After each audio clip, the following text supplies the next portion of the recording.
Hello everyone, DVS ম্যাডামের ক্লাসে তোমাদের সকলকে স্বাগতম। আমি ডিভিএস ম্যাডাম। সবার আগে চ্যানেলটা সাবস্ক্রাইবের পর প্রত্যেকে নোটিফিকেশন অন রাখবে, যাতে যখন যখন ভিডিও আপলোড হোক তোমাদের কাছে পৌঁছে যায়। আলোচনার বিষয় আজকে ক্লাস 7 সায়েন্সের আমরা প্রথম স্কুলের প্রশ্নপত্র নিয়ে আলোচনা করব, প্রশ্নবিচিত্র রায়মার্টিন থেকে। শুরু করা যাক। ভিডিওটা বেশি থেকে বেশি লাইক শেয়ার করো, প্রত্যেকে নোটিফিকেশন অন রেখো, যাতে যখনই ভিডিও আপলোড হোক তোমাদের কাছে পৌঁছে যায়। এর আগে আমি তোমাদের হিস্ট্রির পেপার আলোচনা করেছি, সেগুলো সব প্লে লিস্টে পাবে, ভিজিট করে দেখে নিও। শুরু করা যায়। দেখো কি বলেছে, যে কোনো 5টা প্রশ্নের উত্তর দাও। যে ধরনের প্রতিফলনে বস্তুর প্রতিবিম্ব গঠিত হয়, যে ধরনের প্রতিফলনে বস্তুর প্রতিবিম্ব গঠিত হয় সেটা কি হবে আমাকে এখানে লিখতে দিয়েছে। এটা আমরা লিখব, সেটা কি না নিয়মিত প্রতিফলন। আনসার ইজ নিয়মিত।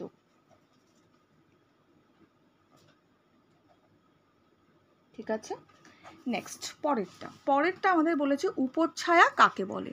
দেখো এখানে আমরা উপচ্ছায়া বলতে পারি কি না গাঢ় যে অন্ধকার অংশ সেটা কি না ছায়া, আর ছায়াকে ঘিরে থাকা যে আমরা বলতে পারি যে অল্প অন্ধকার অংশ বা আবছা অন্ধকার যেটা অংশ সেটাকে আমরা উপচ্ছায়া বলে থাকি। ঠিক আছে, ক্লিয়ার? তাহলে এই আনসারটা কোথায় পাবো আমরা? আমাদের পাঠ্য বই রেগুলার বুকটাতেই পাবো। দেখো পাঠ্য বইটাতে আমরা প্রথমের দিকে এটা পাবো।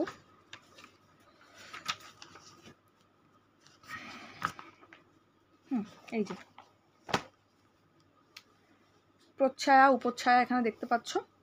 দেখো এখানে পিঙ্ক কালারের লাইনটা ভালো করে দেখবে। গাঢ় অন্ধকার অংশ হলো ছায়া, ওইটা দেওয়ার দরকার নেই, লিখবে গাঢ় অন্ধকার অংশ হচ্ছে ছায়া বা প্রচ্ছায়া।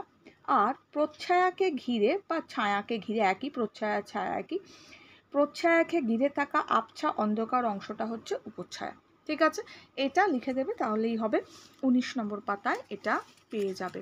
ওকে, নেক্সট পরের প্রশ্ন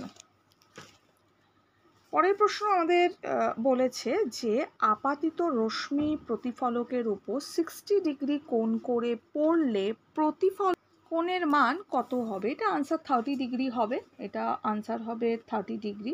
কি করে হবে না 90 ডিগ্রি মাইনাস থেকে কত দেব 60 ডিগ্রি মাইনাস করলে হবে কত 30 ডিগ্রি। ওকে, নেক্সট পরেরটা বলেছে চুম্বকের যে কোনো দুটি ধর্ম লেখো। চুম্বকের দুটো ধর্ম, এটাও আমরা আমাদের পাঠ্য বইটাতেই পাবো। এদিকটা চুম্বকে যাব আমরা।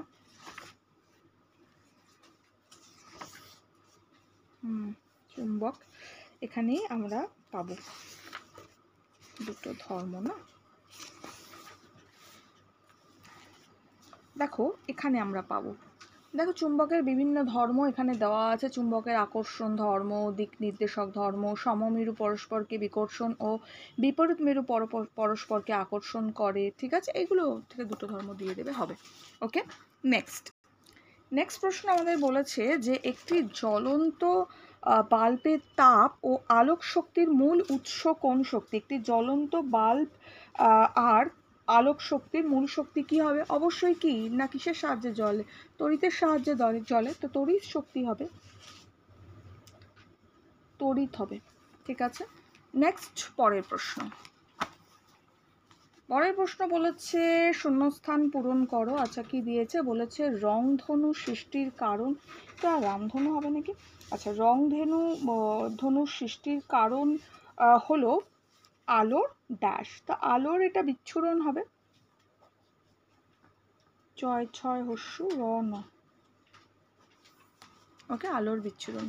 নেক্সট পরের প্রশ্ন বলেছে যে সঠিক উত্তর বেছে নিয়ে লেখো। আচ্ছা, যে ক্ষেত্রে আলোর বিক্ষিপ্ত প্রতিফলন ঘটে না সেটি হলো, যে ক্ষেত্রে আলোর বিক্ষিপ্ত প্রতিফলন ঘটে না সেক্ষেত্রে সেটি হলো কি আছে? দেওয়াল, আয়না, কাগজ নাকি কাপড়? কিসে বিক্ষিপ্ত প্রতিফলন ঘটে না না আয়না লিখব। ঠিক আছে,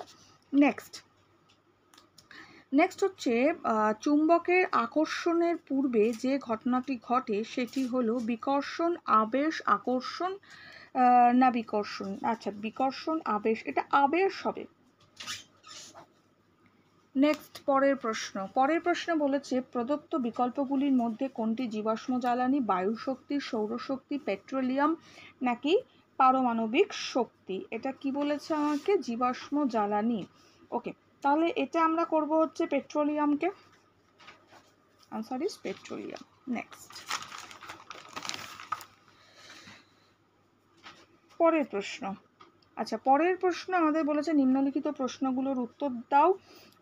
সবার প্রথমে বলেছে এটা সূচিছিদ্র ক্যামেরার বস্তুর উল্টো প্রতিকৃতি গঠন করে, এর দ্বারা কি প্রমাণিত হয়? সূচিছিদ্র ক্যামেরার বস্তু উল্টো প্রতিকৃতি গঠন করে, এর দ্বারা কি প্রমাণিত হয়? ওকে, ঠিক আছে। দেখো এখানে আমাদের বলেছে সূচিছিদ্র ক্যামেরা কি করছে, এটা উল্টো প্রতিফলন গঠন করছে, এর ফলে কি প্রমাণিত হয়? প্রমাণিত হয় যে আলো সবসময় কি করে না, সরল রেখাতেই চলে। তো আমরা এটা কি লিখব? প্রমাণিত হয় আলো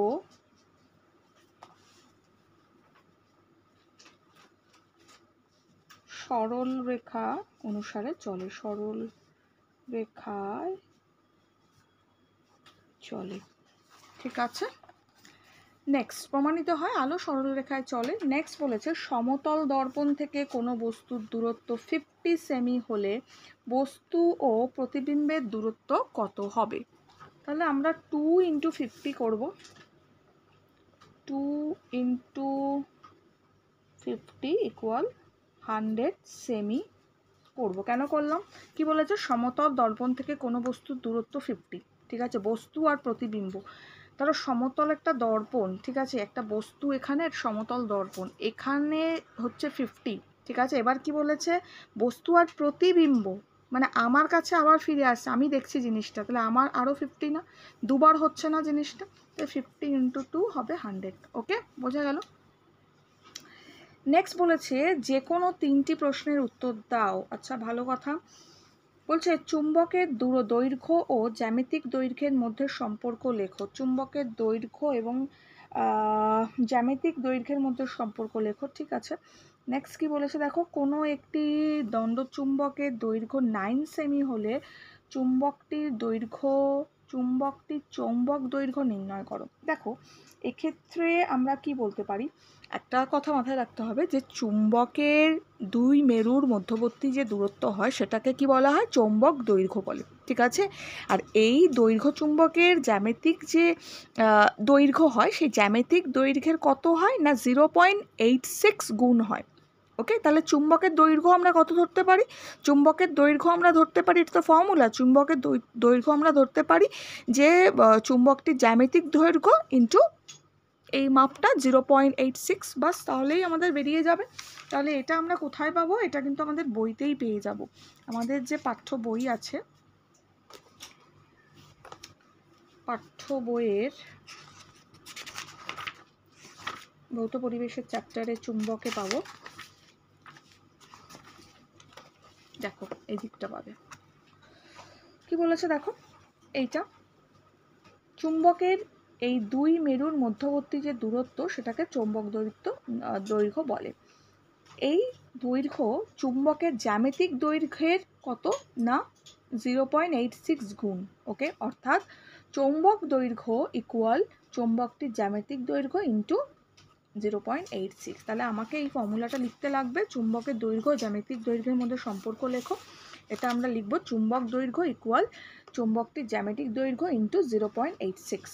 ওকে, হলো। এবার আমাদের বলেছে কি, কোনো একটি দণ্ডচুম্বকের জ্যামিতিক দৈর্ঘ্য 9 সেমি হলে চুম্বক দৈর্ঘ্য নির্ণয় করো। তাহলে চুম্বকটির চৌম্বক দৈর্ঘ্য আমরা কত করতে পারি না, চুম্বকটির জ্যামিতিক দৈর্ঘ্য আমরা ধরতে পারি কত না, জ্যামিতিক দৈর্ঘ্যটা আমরা ধরবো হচ্ছে 9, এখানে দেওয়াই আছে 9।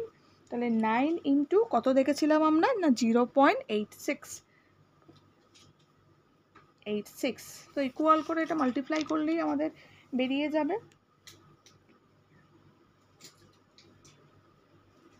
774। দুটো সংখ্যার পরে আমরা পয়েন্ট দিয়ে দেবো, হয়ে গেল আনসার।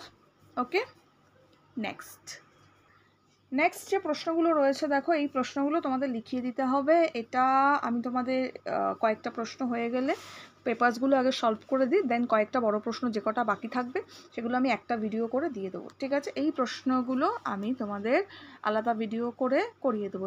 এরপরেও যে পেপারসগুলো পড়াবো, যেগুলোতে বইয়ের থেকে প্রশ্নের উত্তরটা না দিলে ভালো হয়, করিয়ে দিলে ভালো হয়, সেরকম আনসার আমি তোমাকে স্ক্রিনশট দিয়ে দেবো, সরি এটা স্ক্রিনশট দিয়ে দাও, তোমাদের আমি ভিডিও করে করিয়ে দেবো, ঠিক আছে? নেক্সটটায় আমি চলে যাব। নেক্সট পরের প্রশ্ন আমাদের বলেছে নির্দেশ অনুসারী উত্তর দাও। ওকে, নির্দেশ অনুসারী উত্তর দাও, এটা যেটা আছে এটা আমাদের কোথা থেকে আছে না লাইফ সায়েন্স থেকে আছে। কি বলেছে?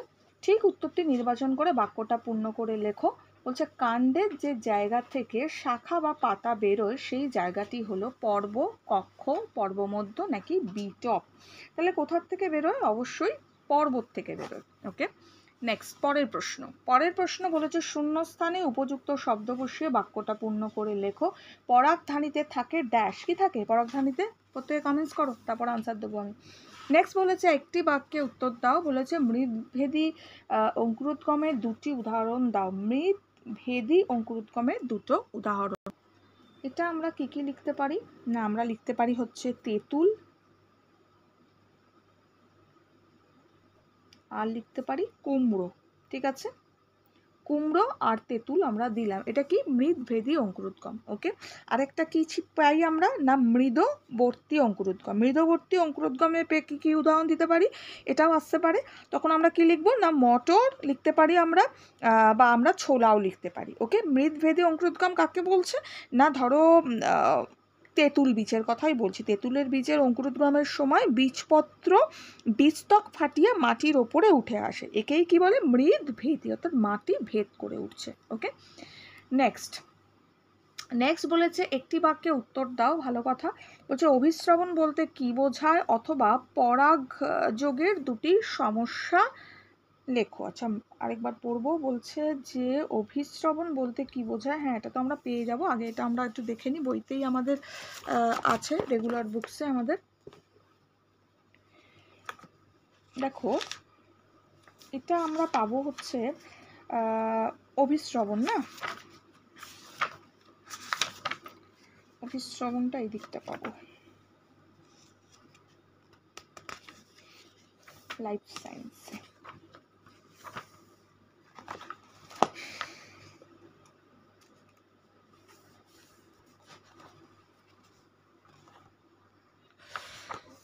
তাহলে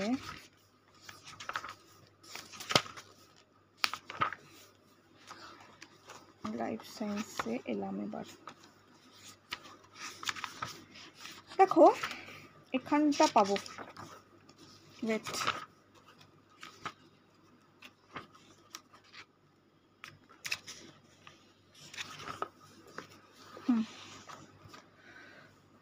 এই যে কি রয়েছে, বলছে অর্ধভেদ্য পর্দার মাধ্যমে কম গাঢ়ত্বের দ্রবণ থেকে বেশি গাঢ়ত্বের দ্রবণে দ্রাবকের অণুদের ছড়িয়ে পড়ার ঘটনাকে বলে কি অভিশ্রবণ। ওকে, এটা লিখে দেবে, ঠিক আছে? হয়ে গেল, এটা আমাদের লাইফ সায়েন্সে আছে 216 নম্বর পাতায়। ওকে, নেক্সট পরে আরেকটা প্রশ্ন আমাদের পাবো। পরে আরেকটা প্রশ্ন হচ্ছে পরাগযোগের দুটো সমস্যা, এটাও আমাদের লাইফ সায়েন্সেই পাবো। পরাগযোগটা আগে পাবো, এখানে আছে ব্যাপনের আগেই পরাগ আছে। হ্যাঁ এই দেখো কি বলেছে, আমাকে দুটো সমস্যা দেখতে পেয়েছো, এখানে সমস্যা তিনটে দেওয়া আছে, এখানে এটা লিখে দেবে তাহলেই হবে, ঠিক আছে? হলো, তাহলে আমাদের কিন্তু এই পেপারটা কমপ্লিট হয়ে গেল। এগুলো ভালো করে পড়ো, দেখা হচ্ছে একটু পরে নেক্সট ভিডিওতে। কালকে লাইভ থাকবে সানডে, সো দেখা হবে কালকে রাত্রি 8টা 8:30টার সময়। ওকে, আমি তোমাদের কমিউনিটি ট্যাবে বলেই দেবো। ওকে, হোপসো ওটা 8টা হবে, 8:30টাও হতে পারে, ঠিক আছে?